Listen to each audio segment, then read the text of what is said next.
Right now in Georgia, 130,000 people are living with Alzheimer's disease. 500,000 people are caring for someone with it.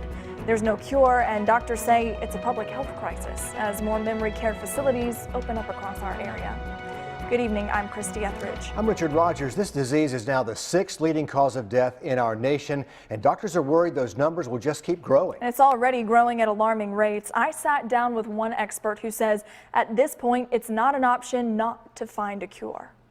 These are some scary numbers that are coming out about the prevalence of dementia in the future. Right now, more than 5 million Americans are living with Alzheimer's. Just this year, dementia will cost the nation $236 billion. That's billion with a B. By 2050, that number could reach $1 trillion. That's going to eat up 25% of the Medicare budget. I think it could be a financial disaster, not just for the U.S., but worldwide. Dr. Morgan watched his grandmother go through it, but even as a physician, there was nothing he could do. It's a frustrating position for a medical professional. But yeah, the research end of things really helps keep me in the business because it's hope, and it's hope for my patients that we're going to find something to change this disease. He says at this point, finding a cure, or at least something to slow it down, is the only option. Probably even some of the most harebrained ideas that are a little off the wall may get funded because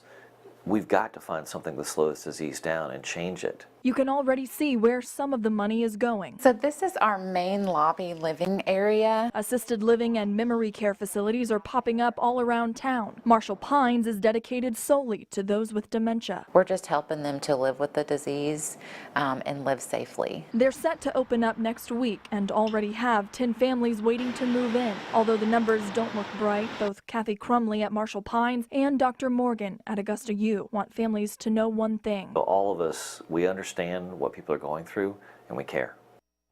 Augusta University is hosting a symposium on Alzheimer's and dementia this summer on June 25th. That's a Saturday, so we'll put all of the information on our website. And just to double check, you said Marshall Pines. Yes, not to be confused with Marshall Square, and that is right down the road.